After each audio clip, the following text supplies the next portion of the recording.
Off the Bench with Jacob Hester and Matt Flynn. Hands to Hester, and Hester, yep, got it, 5 out of 5. From carrying each other to a natty to carrying each other on the air. Flynn is back to throw from the end zone. Boom! Live from the Raising Cane studio, it's Off the Bench.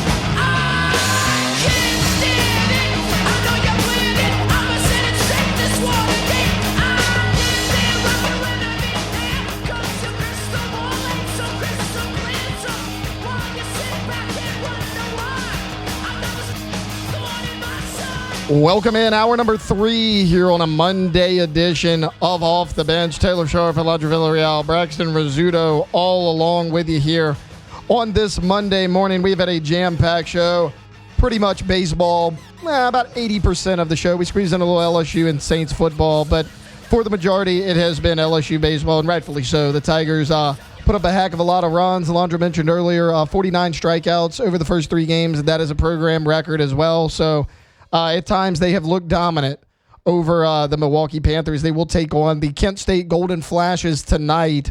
Kent State 3-0, by the way, 3 wins over the Southeastern Lions. So a little bit step up in competition for the Tigers, but they should get this one done. Coming up, we're going to have weekend winners here in just a second. Devin Snow had to be tabled to tomorrow, so he'll join us tomorrow, 9:15. He had to push that back, so we'll talk a little women's basketball. We got some news. A team has moved up into the FCS ranks from the FBS level, so they are moving up a level in competition. That is effective as of next football season, so we'll get into all of that. And then we'll close it out as we do every day with a little Ask the Bench. We got women's basketball coming up. Right now, though, we do it every Monday around this time. Let's do some weekend winners. That's how winning is done. That's right! We can't have anyone freak out there, okay? We've got to keep our composure. We've got too far. I'm by winning. I win here and I win there. Now what? Are you doing what it takes to win a championship? Wow, winning. Well, then I guess there's only one thing left to do. What's that? Win the whole thing. All right, weekend winners. Who wants to go first? If not, I will go. I was just going to give a weekend winner to the LSU baseball program as a whole. I mean, you outscored Milwaukee 41-15 this weekend. So for the people that were, you know how people are. There's always going to be like a group of people that are like, well, that wasn't enough. You know, people, like I saw it after the 5-3 Saturday game was a little too close. Like, okay, let's relax. Let's chill out. But like the score over the whole entire weekend, I feel like tells a story. You had an extremely productive offense this weekend and an extremely effective and efficient bullpen as well. So just a overall weekend winner to the entire baseball program and opening weekend as a whole. Braxton, what you got? Let's see. So I was going to bring up LSU softball as a loser, but I figured you had a loser, so I was going to bring up a winner. So for the All-Star game, we had a different format this time. You had your world versus your stars. The stars were built up, the USA was built up into 2 teams, your stars and stripes. And so the MVP of the All-Star is Anthony Edwards. He had 32 points in total of the All-Star weekend. That was probably, I guess, the most entertaining part just because, the dunk contest, 3-point contest, it's not the same anymore. It's nothing really special. I didn't watch it all, the dunk contest. They get the most random players in it, but I guess the All-Star game kind of made up for everything. What's a celebrity game? Having Taco Fall on your team at 7'6" seems like an unfair advantage. The guy had 26 rebounds, and his team obviously won. I don't love that. Maybe make him sit that out. Weekend loser for me is the NBA dunk contest. Like, these are games I see people do with ease in games. Like, if we just run out of ideas at the dunk contest, if that's fine, you can repeat. You can repeat a dunk. It's not a big deal. Do something with a little bit of difficulty. I watched the first round. I turned it off after the first round. I didn't even see who won, how impressive their dunk was. Didn't care. The first round completely turned me off. But my first weekend winner, if anybody out there did not see this, Baylor played New Mexico State over the weekend. They got the win on Friday night in blowout fashion. And the reason they got that win, or a big reason why, was first baseman Tice Armstrong. Tice Armstrong hit not one, not two, but 3 grand slams in the same game. That is the first time, anyone wondering how long that's happened, first time in 50 years. So Louisville's Jim LaFountain hit 3, 2 of them actually in the same inning, way back in 1976 against Western Kentucky. Has not happened again. So he 3 grand slams, 12 RBI. Only 13 major league players ever have hit 2 grand slams in the same game, and nobody's done that since 2009. So whether it's college, whether it's professional, you can kind of see how rare that was. I don't know if anybody saw that, but I mean, they were no doubters too. I think the first one was 407 feet. So it was quite a bit on that one. And yeah, I mean, obviously they win that game like 16, 17-2. Wound up being the final score. But Tice Armstrong, not a bad way to kick off your 2026 baseball season. Opening night, 3 grand slams for our guy Tice Armstrong, my first weekend winner. I'm going to go weekend winner, Nebraska softball. They beat Texas Tech yesterday, which if you know anything about Texas Tech softball, you know they got $1 million pitcher. $1 million pitcher is not going to do too much for you, though, if you can't get everything else done. And I think that was the first time that Kennedy gave up 2 back-to-back extra base hits ever in her career. That's the first time. Jesus. That she gave up back-to-back extra base hits. I'm sure she's gave up some hits before, but still. Extra base hits, they hit a home run and then like a double off of her. So Nebraska softball looks like they're going to be a problem for a lot of people this season. Yeah, they. I mean, they didn't have a perfect weekend at the Invitational, but they look pretty good. Did they win that Invitational overall? I mean, I know nobody wins the Invitational. Yeah, I mean, but I think maybe. I don't know. See, to keep it on the softball side, your loser could be LSU softball. I mean, they had a good start, I guess. They didn't play anybody too special. They won 2 games. They didn't even have a good start. I mean, no, but they were winning. To they were winning. They but won 1 game. It wasn't even that good. No, but like they lost to Nebraska 0-6. Oklahoma State, they won that one. However, they lost to Duke, UCF, and then they got shut out by UCLA. Yeah, we'll actually get into that next segment. Me and Alondra will chop that up. It's the same issue, and like what I said at the beginning of the season that I thought was going to be a problem, it's the bullpen. I don't know why you can't have like more than 1 or 2 pitchers that can give you a great game, but it's – and then when your bullpen's not being productive and then you have an offense that goes cold for some reason at some points, it's not going to be it's not going to be good for you. Yeah, I mean, what? Their only win was their only any sort of life on offense that they had all weekend long. Braxton and I pulled up a video just a second ago. You can play it now. Don't need it with sound or anything. My weekend loser is going to be the Canada curling team. One of their players was flagged by an official for pushing the rock with his finger after he let it go. And I mean, he goes on a tirade of like he's talking back to the official saying he didn't do it. That's the guy right there. And the official says, point blank, I didn't want to play it because he's yelling expletives as the rule expert talks to him. You can see it right here. I mean, he extends the finger, pushes it, so they penalized him for it. That roll didn't count. Since being called out by the official, that same guy for Canada has actually done that again. And again, their roll didn't count. I don't know if he's going to be disqualified for the remainder of the Olympics or what, but he's done it multiple times. You see right there the extra push with the finger, and then, he started yelling at the official, F you, F this, and, I've never touched it. Why would you even say I did that? And, I mean, it's clear as day, and they went back and looked, and he's actually done it multiple times. So leave it to our dirty little brothers up there in the Great White North to cheat in the Olympics of all sports. But, I mean, you could see right there, I mean, he clearly gives it a little bit of extra push there with his finger. So first weekend loser for me, the Canada men's curling team. All right, I don't have any more. So my next weekend winner is going to be USA Hockey. Have you guys seen what they've been doing in the Olympics right now? So USA Hockey, a perfect 3-0 in the Olympics right now. They'll play the quarterfinal round coming up on Wednesday night. They are not just winning, they are dominating teams. And coming into the Olympics, I mean, I'm sure a lot of people, even if you're not that in touch with hockey, you watched the four nations face off last year, the electric battles between the U.S. and Canada. And I'm sure a lot of you got into it. I know I did. Coming into the Olympics, a lot of people said last year's team was better than this year. I would have to thoroughly disagree. I mean, they beat Latvia on Thursday 5-1. On Saturday, they take down Denmark 6-3. And that was a game. Denmark got off to a hot start. U.S.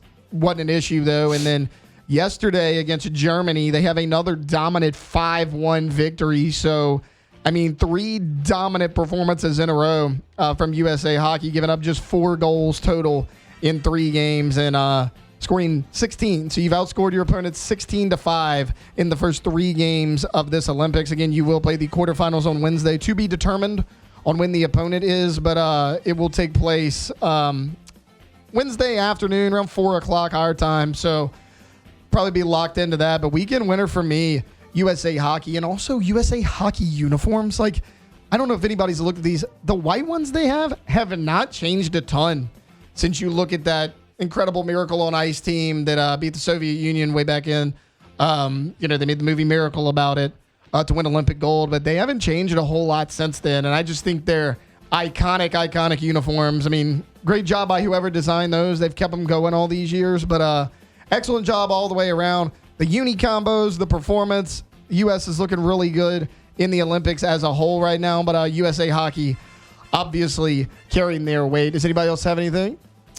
I'm just looking through, college basketball. I know that Arizona, number 1 team in the country, lost back-to-back. Yeah. They lost to Kansas and a big one without Darren Peterson. And then Texas Tech lost took them Texas down. Tech, yeah. Yeah, that's a big-time weekend lose. I mean, a lot of people thought that Arizona was going to be the dominant team in college basketball. And look, it's 2 games. They still may be, but to lose to Kansas without Darren Peterson, who's going to be a top 5 pick in next year's NBA draft. I don't get it. I mean, he just doesn't play. I know, but I mean, that's everybody is saying. He this did guy, play top against 5 lottery pick. Let's see. He played against Iowa State on Saturday. They lost by 18 with Darren Peterson. Yeah, but I mean, look, it's something that everybody else sees that maybe we don't. I mean, every NBA scout, every analyst, all this says Darren Peterson will be a lottery pick. Just sick. And all right, that's gonna do it for our weekend winners. When we get back, we're gonna double up on women's sports. We are going to talk LSU versus everybody over there in the Shriners Clearwater Classic. Not a great weekend for your LSU softball team. They played 5 games over a 3-day period. We'll break all that down, and then we'll recap LSU versus South Carolina women's basketball that occurred on Saturday night. That's all coming up next here on Off the Bench. Off the bench. Go to Bally's, Baton Rouge Casino and Hotel, the brand new star of downtown Baton Rouge. It is brand new. And sure, like the outside of the building somewhat might be the same, but that's the only thing that is the same. When you walk in, you'll be blown away. They have got Vegas-style gaming all over the place. Right when you walk in on the casino floor, they've got new slot machines. They have got a brand new DraftKings Sportsbook with an incredible bar that butts up to this biggest TV I think you've ever seen in your life. They've got a brand new hotel. Every room got an upgrade. Everything got an upgrade. Go check it out. Bally's Baton Rouge Casino and Hotel. That's right. It is Friday. It is the weekend. Friday. If you're looking for something to do, if you're in Baton Rouge, the Baton Rouge area, looking for something to do with your friends, with your spouse, whatever it is, a little date night, go to Bally's of Baton Rouge. Baton Rouge, you got an upgrade, 25,000 square foot gaming facility, beautiful hotel and restaurants right there. Bally's of Baton Rouge.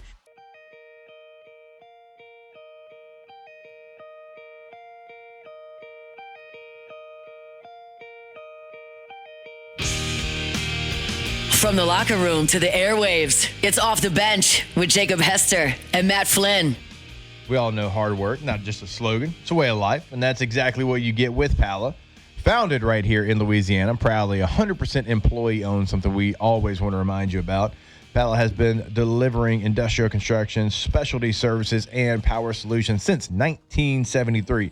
So from heavy industrial projects to safety services and advanced specialty applications, their companies serve critical industries across the Gulf Coast and certainly beyond. So when the job demands precision, safety, and experience, Pala delivers every single time. Employee-owned means every project matters, every detail counts, You can learn more about their full family of companies at palagroup.com. That is PALA group.com, palagroup.com. All right, we will step away, and when we come back. All right, welcome back in Off the Bench here on a Monday. Taylor Sharp in for Jacob Hester and Matt Flynn. What I want to look at right now, we're going to get two topics in one segment, LSU softball, LSU women's basketball, because both of them had some big-time games over the weekend. We'll start with LSU softball. They were undefeated, perfect on the season, heading into the Shriners Clearwater Classic. If you remember, they played 2 games on Thursday. Then they had a Friday, 2 on Saturday, 1 on Sunday. So 5 games over a 4-day period. They'll play again tomorrow night as well. But it really couldn't have gone much worse for Beth Arena's squad, if we're being completely honest. They fall in game 1 to Nebraska 6-0. Nebraska had their freshman pitcher on the mound. She was absolutely dominant. LSU battled a little bit early in that game behind Jaden Heavener. Couldn't get anything going against the Cornhuskers pitching staff. I mean, that's just where it was. Like, it wasn't even Jordy Ball or Jordy Fromm, we should say now. They started a freshman. She was great. Then they put in Jordy Fromm with a multiple run lead. Anytime you do that, you feel pretty good about your chances to win the game behind her on the mound, much less with a multiple run lead. So they blanked the Tigers 6-0 against Nebraska. Again, there were times I thought Heavener battled early on. You just couldn't get anything going offensively. I mean, you had a few hits here and there, but you just could not string anything together. Not enough hits to bring any runners across the plate, so they fall there. But they bounce back Thursday evening against Oklahoma State. They win that game 9-4. It was a story of your big players making plays. Jaleel Lassiter, Sierra Daniel, and Tori Edwards in that game combined to go 7 of 12 with 6 runs scored and 5 RBIs. I mean, that's your entire offense right there, was those 3. Which is fine as long as they could do that consistently. When I look at this lineup 1 through 9, I don't see the consistency that we've seen in years past. Like Sierra Daniel tearing the cover off the ball. We had Beth Torino on last week talking to Jake and Matt. She raved about Tori Edwards. That's a player that's been in this program for multiple years that has done a really nice job, but you can't just rely on those players. You need a little bit more balance 1 through 9. CC Salura was the pitcher for LSU. She got the win against Oklahoma State. She went the whole game, gave up 4 runs, only 3 strikeouts, but then again, only walked 2, so not a ton of strikeouts, but didn't give up a ton of free passes as well. So you're 1-1. You had a stinker against Nebraska. You bounce back against Oklahoma State. You're feeling okay.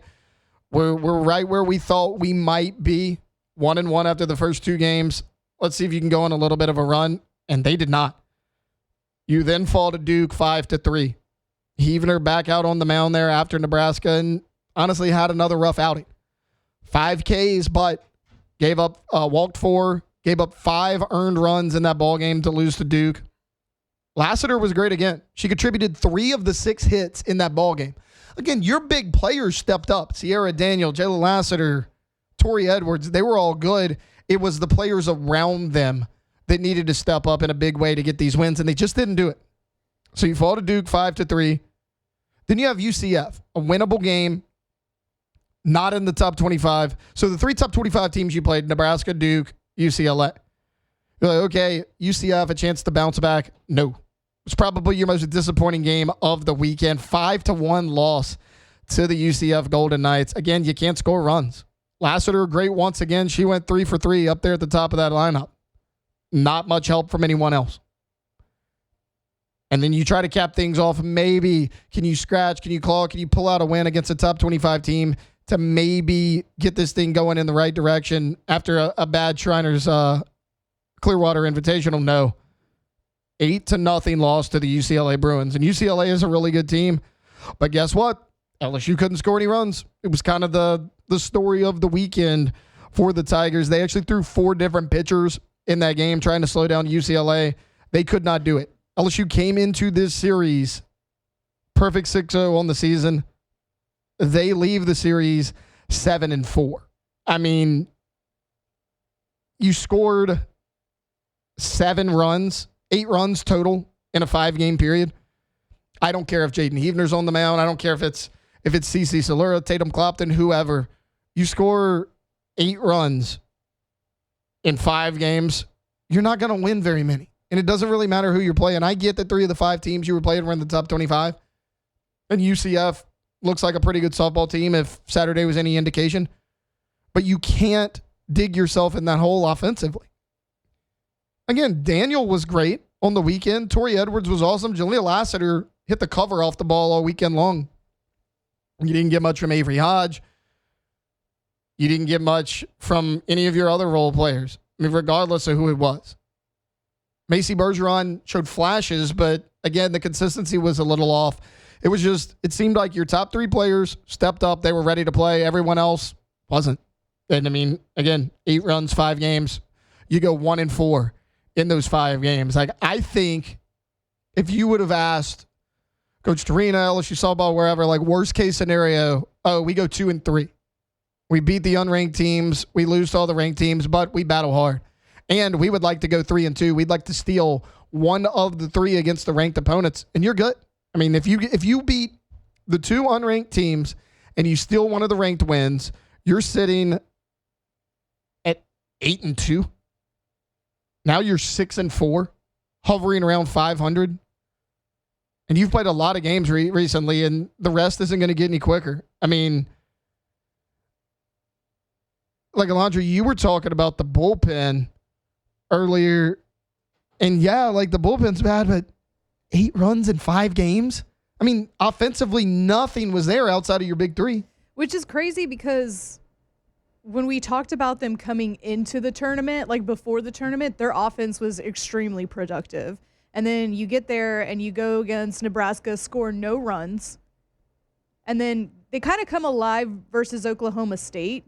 You score 9 there. And then with Duke, UCF, which is the most inexcusable one to me for some reason. Like, UCF was unranked and you lose 1-5. That's the most inexcusable one to me. UCLA, okay, they're number 6. Yeah, I mean, they're a great team.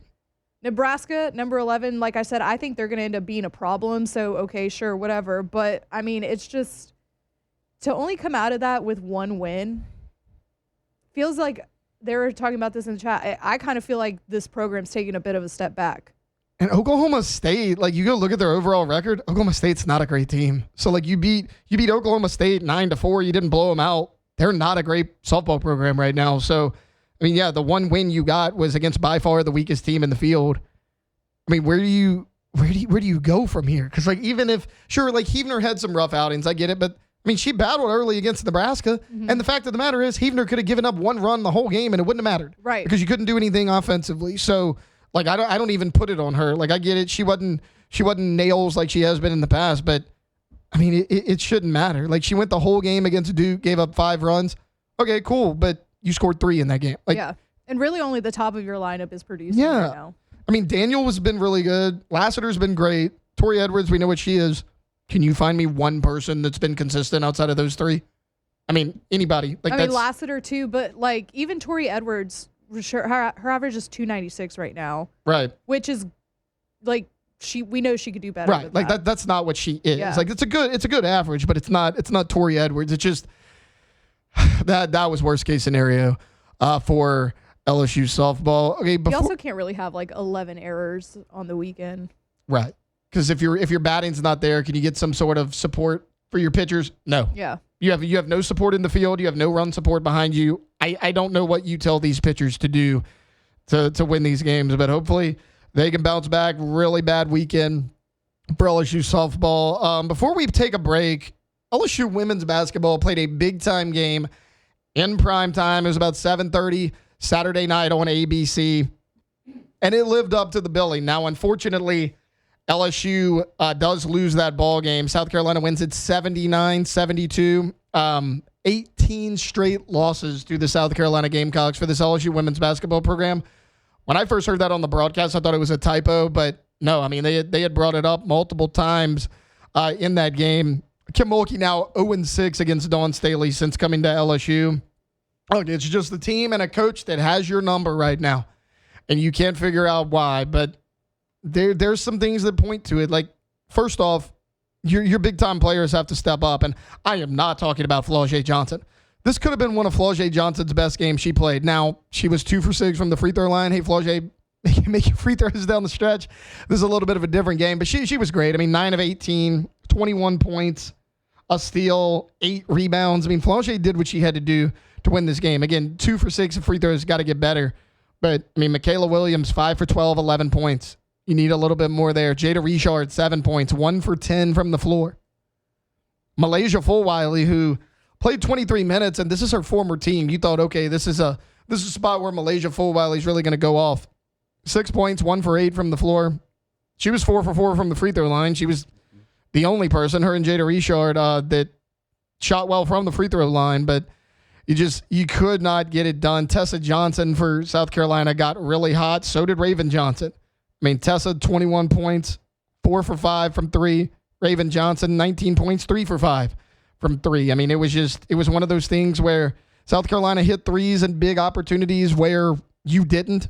I mean, you look at what South Carolina shot from 3. 8 for 17, 47%. LSU, 2 for 12, 17%. And did not hit one in the second half. It's just, hit one in the second half. Flau'jae hit one in the second half, but it's just, you didn't shoot the ball well and at least make your free throws. And you didn't do that. South Carolina, 15 of 17 from the line, 88%. LSU, 14 of 23, 61% from the line. I mentioned Flau'jae Johnson, 2 for 6. It was in the fourth quarter. It was a clutch situation. She gets fouled, goes to the line. LSU's up 1 at this point. And you're like, okay, she hits down 1. She hits these. You take the lead. At worst, she goes 1 for 1. It's a tie ball game. She misses them both. You're still down 1. South Carolina goes down. They get a basket. They get another. Boom, you're down by multiple possessions. I mean, that was the story of the game. 2 for 6 for her. Grace Knox 0 for 2. Michaela Williams did not go to the free throw line, but I mean, Jada Richard was 5 of 6. Malaysia Fulwiley was 4 for 4. Kate Koval 2 for 2. But as a team, I mean, it wasn't where it needs to be. That was the difference in it. 3-point shooting and free throws. 88 and 47 for South Carolina. You 61% from free throw line, 17% from behind the arc. It's the difference in the game. It's a 7-point game, and a couple of those points were down when you just had to foul them late in the game. I mean, with 4 minutes to go in this ball game, this was a tie game. This was anybody's ball game. And that was it. South Carolina made the shots, made the plays, made their free throws. You did not. That was the result of this game. Look, LSU, still a really good basketball team. They still have everything they want in front of them, but you just cannot get over the hump that is South Carolina. Like, we were watching this game, me and my wife, after we got home on Saturday, and, we're watching it, and she's locked in. Like, Victoria, she didn't follow men's or women's basketball that close. She's locked in. Her mom and dad are calling her. They're locked in as well. It just seemed like everybody was so invested into this game, and then you lose the game. But the PMAC was rocking. I mean, Jake brought it up the other day. $118 was the cheapest ticket to get into the PMAC on the secondary market on Saturday. When's the last time that happened for a women's basketball game? Like, this game here, great for women's basketball, right? On ABC, on primetime, 7:30, and it lived up to the billing. It was a heavyweight fight, but you really wish LSU could have came out on top. Like, 18 straight games, South Carolina over LSU. Seems like it's impossible, but I mean, that's where we sit right now, and that's why South Carolina is one of the gold standards of women's basketball. Like, I was talking to Victoria when we were watching this game, and she was like, man, well, at least LSU got that one national championship, and I kind of laughed, and I was like, yeah, but you don't remember what happened. Caitlin Clark and Iowa upset South Carolina in the Final Four. That opened the door for LSU to win it. Like, if South Carolina takes down Caitlin Clark and Iowa, LSU and South Carolina meet in the finals, who knows what happens? Now, I mean, if you shoot the way you shot in that game like LSU did, LSU probably beats anybody they play, but it's a completely different story with South Carolina. I mean, Dawn Staley, that program, LSU cannot beat these guys for whatever reason. And look, hats off to them. They do what they have to do. A thing that concerned me going into the game was going to be South Carolina's bigs against LSU. Like, you have Kate Koval, who's got some size for LSU. Outside of that, you don't have a ton of bigs like Medina Okot. She's a big, and look what she did. 12 points, 17 rebounds. I mean, it was just, she was a difference maker in that game. You had a couple bigs on that team. And then your backcourt of Tessa Johnson and Raven Johnson, when you can get that production out of the backcourt and you have a big size advantage down low, then you like where you sit. And it kind of showed up. I mean, I talked about, total rebounding. LSU out-rebounds South Carolina, but a lot of that was in the first half. Down the stretch, Okot, I thought was really big for this team. South Carolina 6 blocks, LSU 4. So LSU held their own for the most part. So if coming into the game, if you would have told me, hey, South Carolina played their bigs, Okot had a really good game, LSU out-rebound South Carolina by 9, I would have said, to me, that was the one big weakness coming into the game was the size differential. LSU won this game, but it's not the case because they couldn't hit three-pointers. They couldn't make their shots from the free throw line, and South Carolina did. They made shots in big moments, and that is why Dawn Staley's squad left the PMAC victorious 79-72 over your LSU Lady Tigers. All right, we'll take a quick timeout. When we get back, we'll preview LSU versus Kent State tonight. Talk about maybe some guys we're excited to see, whether it's on the mound, in the field, and then a new team is joining the Mountain West in football in 2026. We'll talk a little about that next here on Off the Bench. Off the Bench. All right, so you heard Flynn the other day. I mean, he loves Dos Equis. You know that we here on the OTB team love Dos Equis. It is the perfect beer for any occasion. Lake beer, beach beer, shower beer, bath beer, you name it beer, like ballpark beer. It is the go-to, and we've said it. We're going to continue to say it, whether you're tailgating outside of Tiger Stadium, watching the Saints on a Sunday, or just kicking back with your crew. Dos Equis brings that bold flavor and smooth finish that turns ordinary into legendary. It's not just beer. It is the beer of champions, or at least the beer of guys who feel like champions, but you will feel like a champion when you enjoy an ice-cold Dos Equis.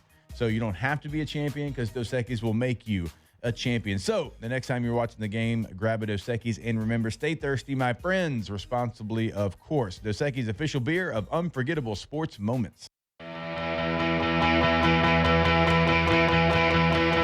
So if you're lonely, you know I'm here waiting for you. I'm just a crosshair. 2007 champs, purple and gold to the core. This is Off the Bench with Hester and Flynn, Baton Rouge's go-to for all things Louisiana sports.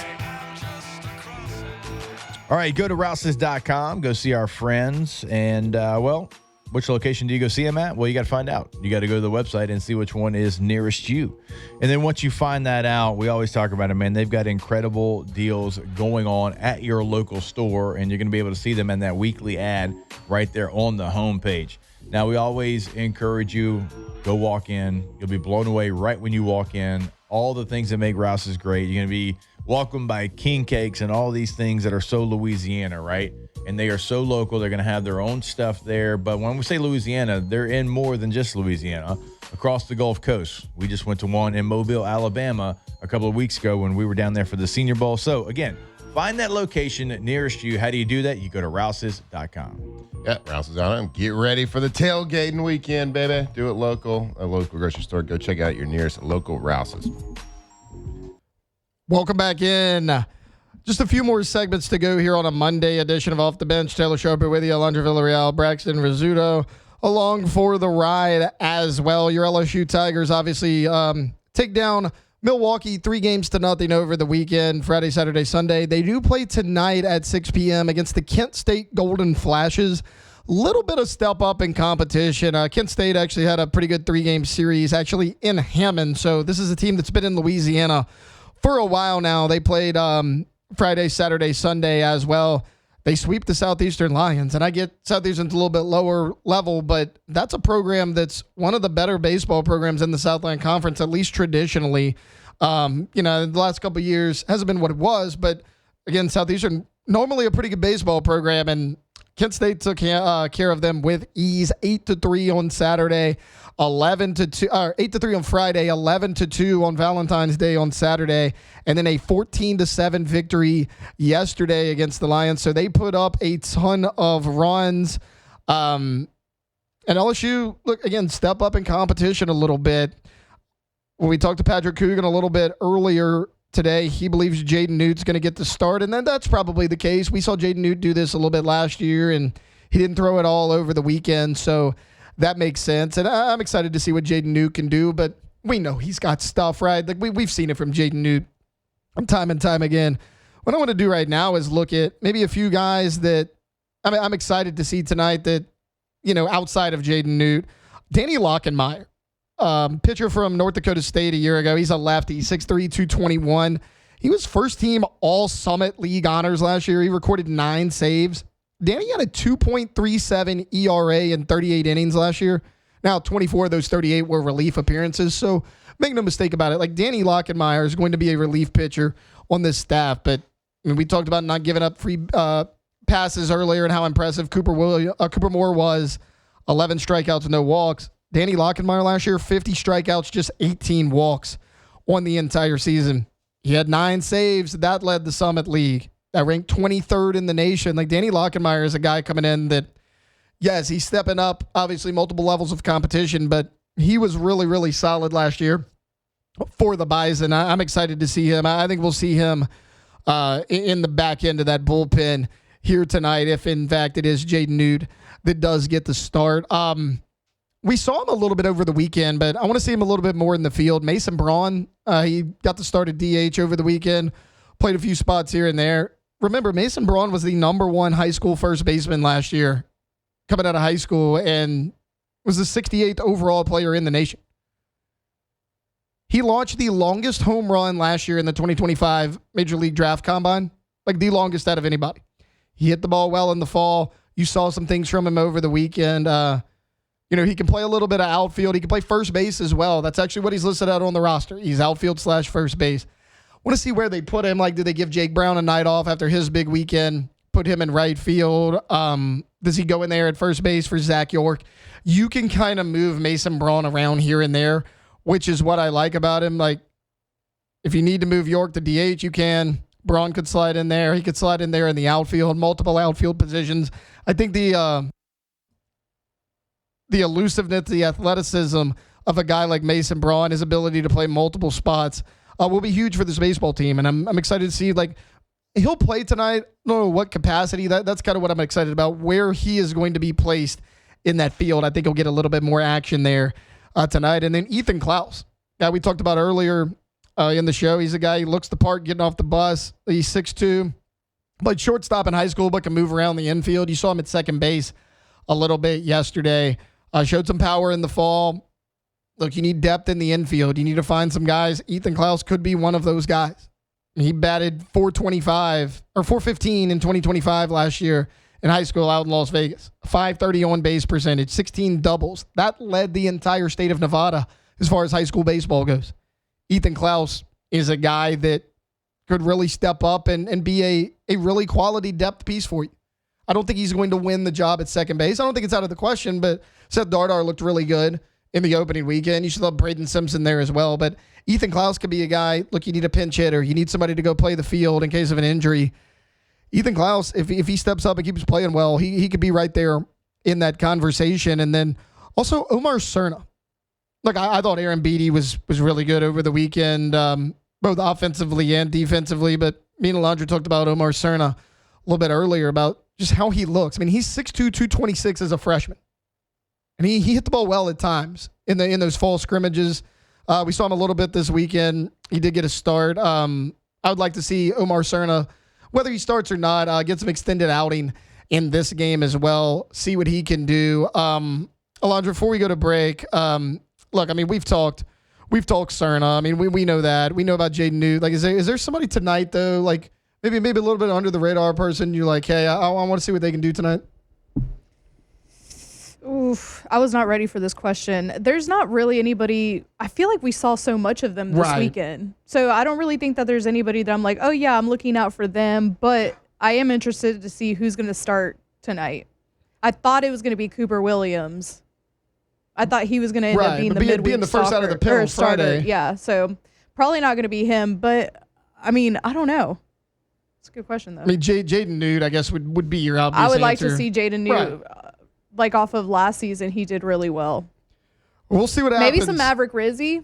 Ooh, yeah, because Maverick, he threw like an inning this weekend, like an inning and a third, I think. I don't remember. If it was Saturday, I don't know. I think it was just one inning. It was just one inning, okay. Sure. Yeah, and I mean, he looked good, but yeah, Maverick Rizzi's a good one. Like, maybe a little bit more of an extended outing. Like, we haven't really got to see Maverick extend a ton. Yeah. Even last year, so that's a good call as well. That's why I brought up Mason Braun. Like, yeah, we saw Mason Braun. I want to see him a little bit in the outfield, a little bit at first base, see what kind of versatility he's working with. But excited tonight again.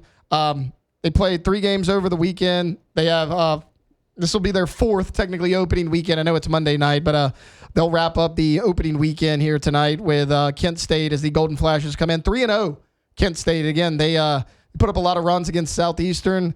It was 8 on Friday night, 11 on Saturday, and then 14-7 victory over the Lions yesterday. So Kent State's come out swinging here in 2026. We'll see what LSU can do to counter that attack here tonight. All right, we'll take a timeout. We'll close this thing out like we do every day next with some Ask the Bench.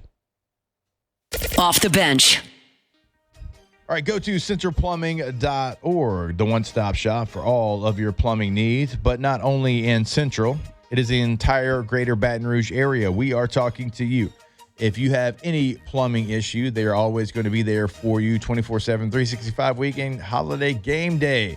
Today, first pitch, 2 o'clock. And if you have an issue, trust me when I say they're still going to be there. 225-500-0774. 225-500-0774. That is the number. Call them today, centralplumbing.org. That's right, centralplumbing.org. And like Jake said, that's like a huge resource to have. Just knowing that if anything ever goes wrong at your place of work, at your home, with a plumbing, like they can call, and it doesn't matter what is happening. It doesn't matter if it's the bottom of the ninth. It doesn't matter if there's a huge gold medal race happening in the Olympics. They will come. They will service your every single need right there. Centralplumbing.org.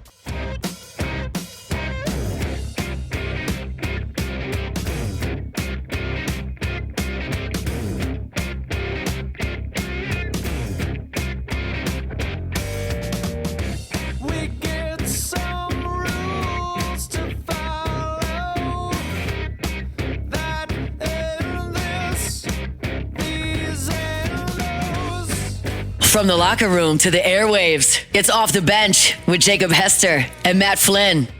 All right, banking should feel personal because, well, it is. At First American Bank and Trust, you're not just an account number. You are a neighbor with locations across Louisiana. They deliver personal service backed by the strength and technology you expect from a modern bank. So whether you're opening a checking account, growing your business, financing a home, or planning for the future, their team takes the time to understand your goals and build a plan that works for you.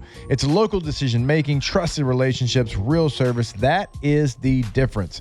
You can visit them online at fabt.com today to learn more. First American Bank and Trust, banking built around you. That's right. For more than 100 years, they've helped Louisiana families purchase their first home, build businesses, grow their businesses, plan for the future, and it's all done with local bankers who live and work right here in our community. So know your banker, get straight answers, work with people that actually care about your success. And when you call, no phone trees, no out-of-state decisions being made on a loan, just honest banking that's built on trust. First American Bank and Trust, fabt.com.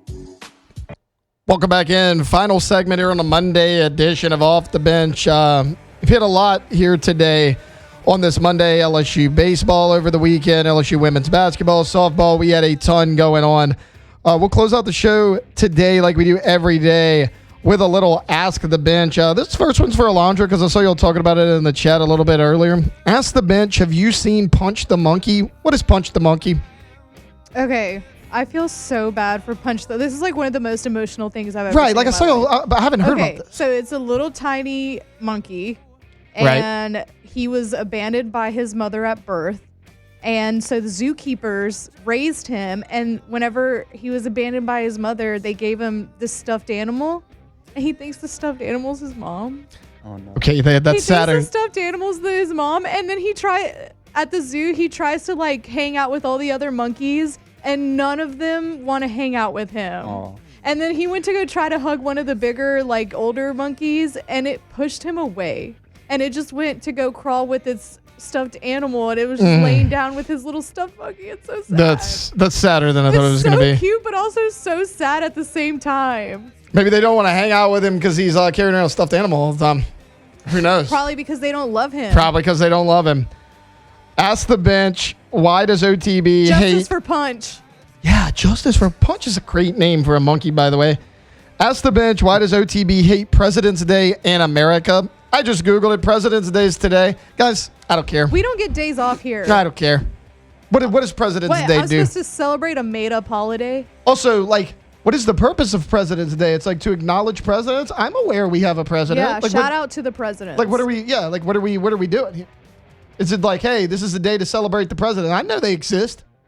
Are we just celebrating one day? No. Yeah. I kind of think that should just be 4th of July. Can we just include all that in one?